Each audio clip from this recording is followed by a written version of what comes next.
There is no question, watching birds coming and going to our backyard feeding stations is beautiful and relaxing. But in all honesty, if committing to routinely cleaning feeders properly is something a person cannot do, then feeders really should be taken down.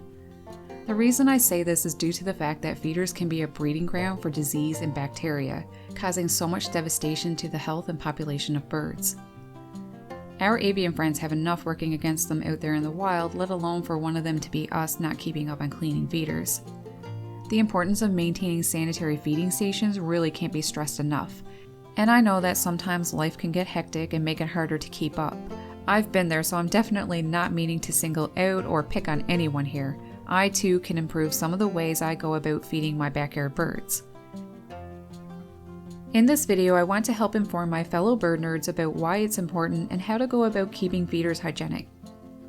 All sources for the information I use in this video will be in the description for those who want to read further.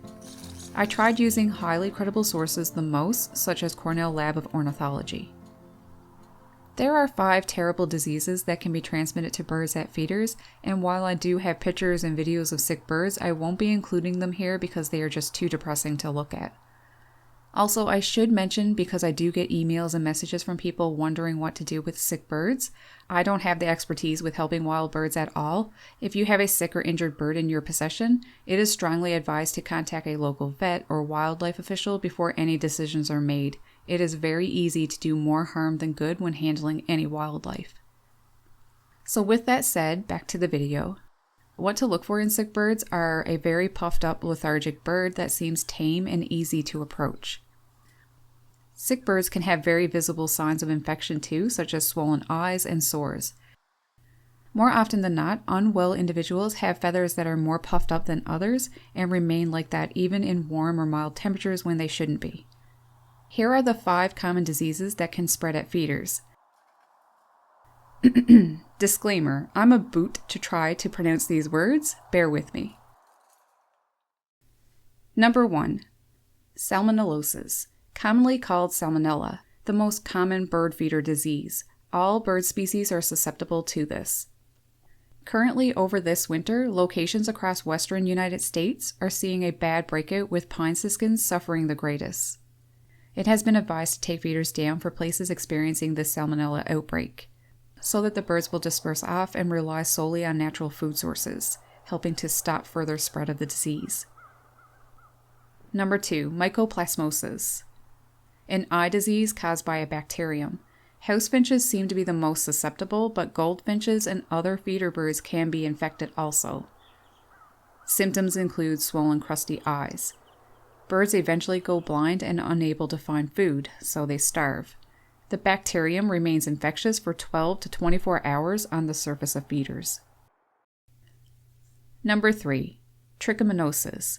You may hear it referred to as frounce when birds of prey are infected. This disease is spread by single-celled microscopic parasites, and it affects pigeons, doves, finches, and others. Infected birds typically develop sores in their mouths and throats and become unable to swallow. The seed or water they drop then contaminates the supply, infecting other birds. Number 4, mold. This can cause aspergillosis from a fungus that grows on damp seed and the debris that collects under bird feeders. Birds inhale the spores, resulting in bronchitis and pneumonia. It is usually fatal.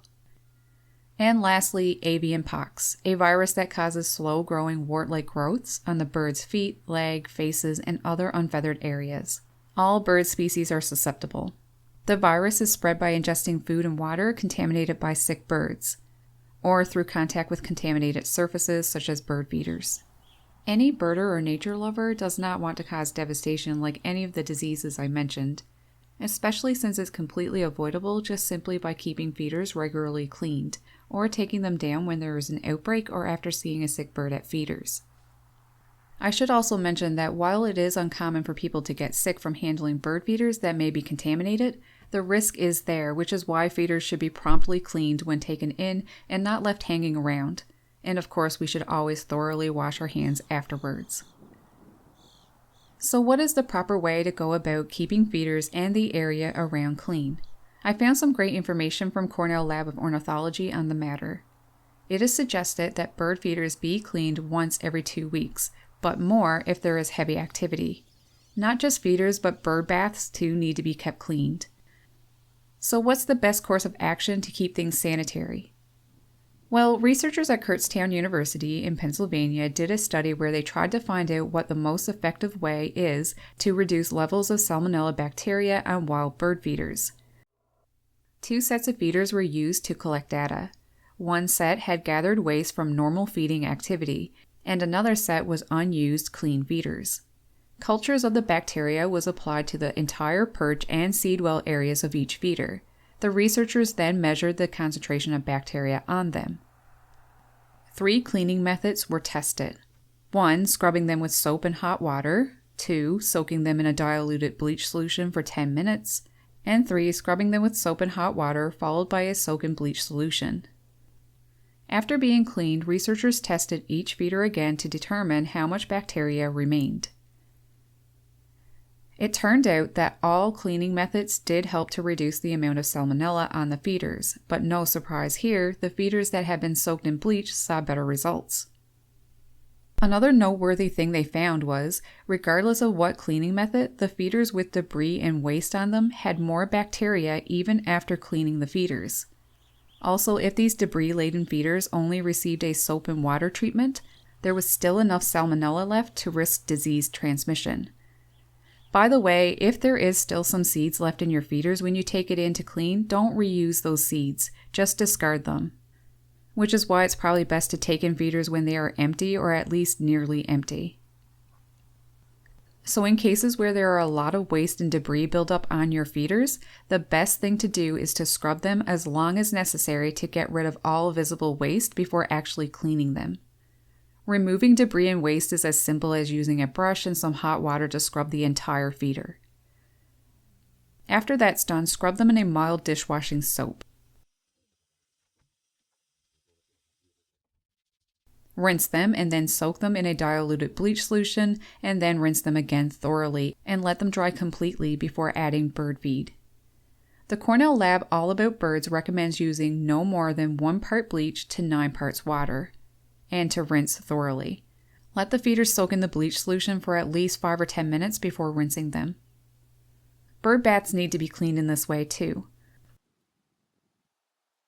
Another thing is that the ground below feeders often has fallen seeds, and there are many birds that feed on the ground, such as juncos and other sparrows. To prevent contamination, there are a few things you can do.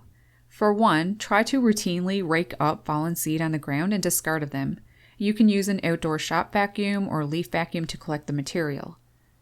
Preventing seed from ever reaching the ground below is a better option though, and can be done by using wide seed trays, nets, or platforms below feeders to catch any fallen seeds. This will also provide another space for birds to feed, which will help minimize any remaining debris or waste and help keep any rodents like rats away too. You could also try placing feeders on or above a concrete, stone, or wooden deck or patio. That way the seeds will not become embedded in the grass or flower beds. Doing it in this way allows you to easily sweep or vacuum any spillage. Another very helpful tip to keeping down on seed accumulation on the ground is to only provide enough seed for a single day's feeding. This will encourage birds to eat everything rather than tossing excess seed to get the best ones, as blue jays tend to do. Hummingbird feeders also need special and proper cleaning. And I did find something from Cornell that provides all the proper steps and ways to go about keeping hummingbird feeders properly sanitary. I will leave a link to that one in the description of this video down below.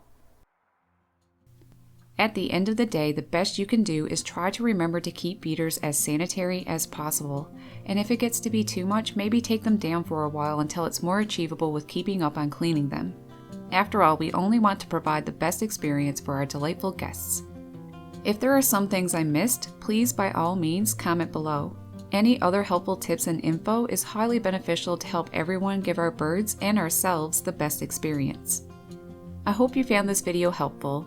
Feel free to pass it on to friends and family who partake in bird feeding, helping to spread the importance of keeping bird feeders clean. Thanks a lot for watching. Take care. Happy birding.